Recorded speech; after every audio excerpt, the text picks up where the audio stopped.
Hello everyone, welcome. This video is an introduction on how to approach the corner enclosures from the 3-4 point. So here we see the 4 ways that we can enclose the corners from the 3-4 point, which I already briefly covered in chapter 4 here on my channel.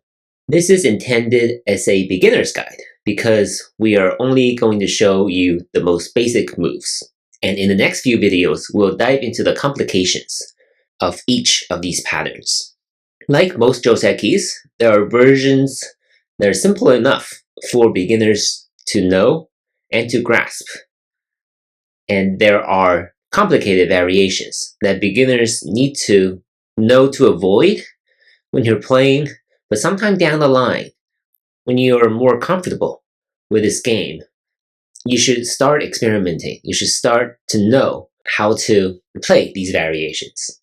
So I think this is going to be very similar with a lot of these other Joseki videos here on this channel. Remember the basics, and then as your level improves, you'll want to learn some of the more complicated patterns. It's still very important to know that you actually can, it is allowed, it is even good to approach these corner enclosures, because that's not what I was taught when I was just starting out. So for a long time, I didn't know that I could actually contest the corner even after my opponents made an enclosure or invested 2 stones very solidly on the corner. So it's important for beginners, if you're following this channel, to know that these moves exist and they can be effective. But the challenge, of course, for beginners and many Q players is that you can't really make these moves effective right away, given your level, given your ability to calculate and to differentiate between the different shapes and patterns. But that will take time.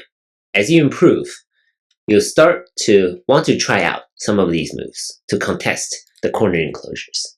What's interesting about this game, I think, is that all 4 variations exist.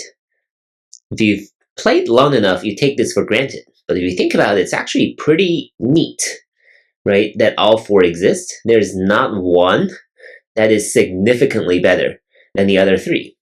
And of course, each comes with its advantages and disadvantages. And you have to find out on your own as you play, right? Now I can only talk in general terms about each of these enclosures, because personally, once again, I almost never play any of these enclosures because I almost exclusively play the start point. But generally speaking, right, these are going to be true, but not specific enough to your liking. Is that the small knight's enclosure used to be thought as a very solid guard on the corner. And this was extremely popular back in the days, the small knight's enclosure. And that's understandable because there's just no way for white to contest the corner territory. Even if it does, black will get a very nice wall on the outside, and white can only live here on the second line. But the problem with this shape is that it is just a little too slow. And that's what's interesting about Go, right? When white gets into this shape, make this exchange, white can be happy. Why? Because this is only a 1-space extension, right? Usually we say if you're on the 3rd line, something like this, you want to make a 2-space extension. So anything that's only 1 space is a little bit slow, just a little bit slow. And that's the disadvantage to this very popular enclosure back in the days. What about this 1-space jump enclosure here on the upper right? This was not as good from a territory perspective because white, at least in the past, we thought white could play this approach.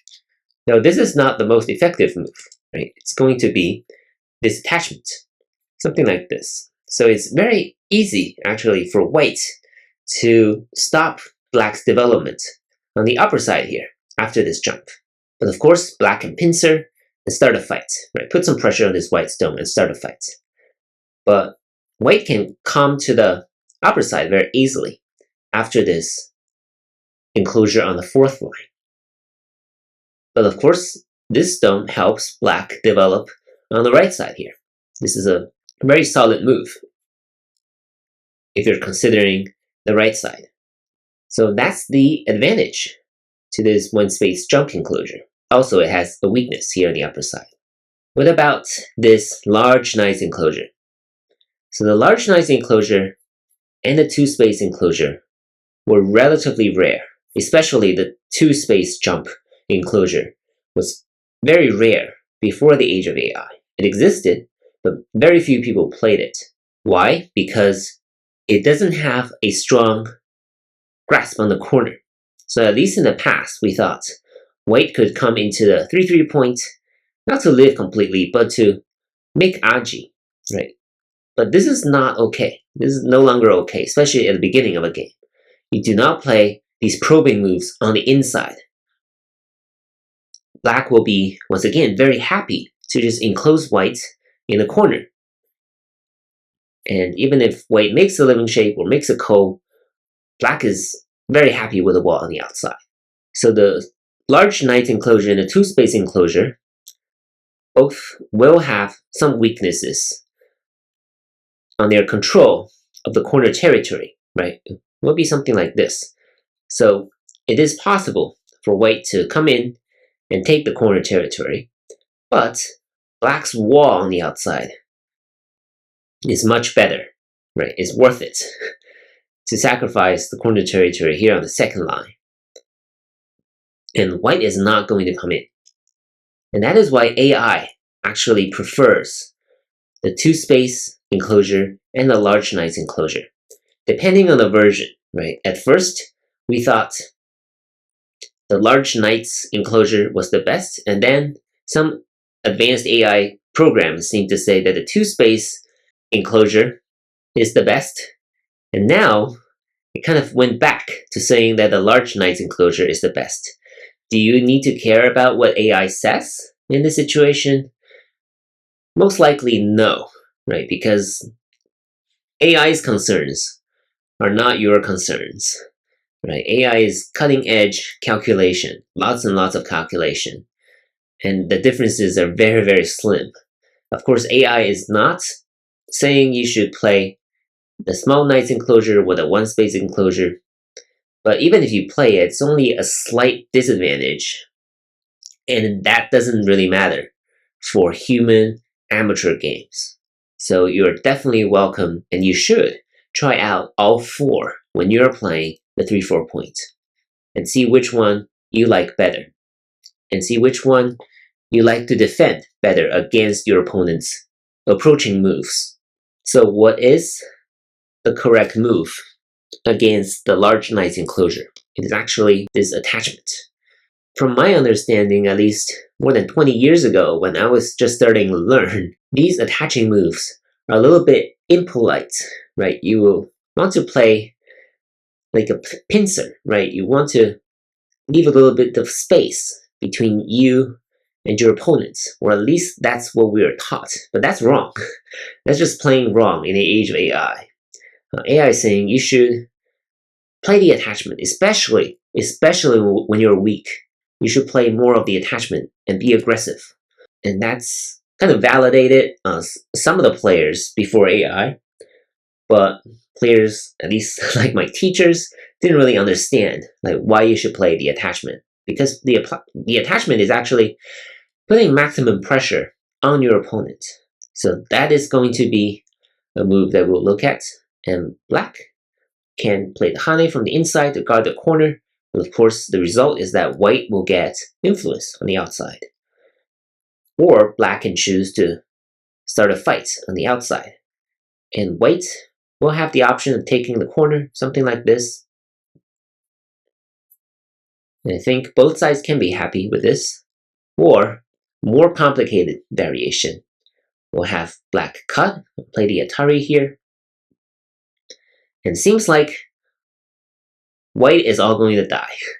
But that is not the case. We'll save it for a later discussion, because it is a little bit complicated. So that is a brief intro to the large nice enclosure. What about the lower left, the two space enclosure?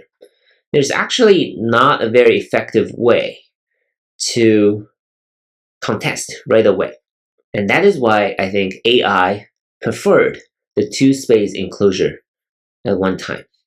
There's no way for whites to play inside a corner, giving black a wall, right? This is how it's going to turn out. It might be something like this, and the wall is always going to be better than whatever white can gain here in the corner. So black is not afraid of this. Black welcomes this. This is going to favor black. So people and AI programs will have to think about ways to deal with this. And the way they thought is that there can be some prep work, right? The thinking here is that playing this approach move, right, and number one, in exchange for a move like number two or this, or something like this, this is going to benefit white, right? This is a good exchange. White is playing on the outside, and black is playing on the inside or on the second line. This is going to benefit black. This is almost always going to benefit white, right? So that's the idea. You play the setup here first, and it'll be slow for black to answer. So black will play a pincer or something, or black can take sente too. Black can play elsewhere. But now with the setup, white will have moves here in the corner, right? With number 3, number 5, something like this. And we'll get into it in the next couple of videos. Another way to kind of prepare the invasion to the corner is to play on the other side. So play right here or here. Again, if this is just an exchange, white can be happy. Right? Of course, the corner is very solid, but having number 1 here, having a stone here on the outside, in exchange with number 2, is not bad for white. Similarly, something like this works as well. It sets up potential moves here in the corner, and we'll get into it. So that's the general idea of the two-space enclosure.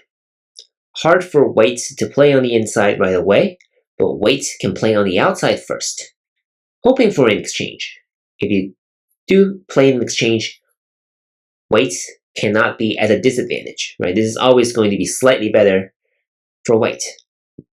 And if black ignores it, then this stone or this stone will be a setup for subsequent moves on the corner. So that's the idea on how to approach the two-space enclosure. So that's the brief, very, very brief introduction. As a beginner, just know that you can approach your opponent's corner enclosure. And what are the simple moves? For the small knight's enclosure is this shoulder hit, right? Something like this. And then white takes sente. For the one-space jump enclosure, this attachment is going to be your move.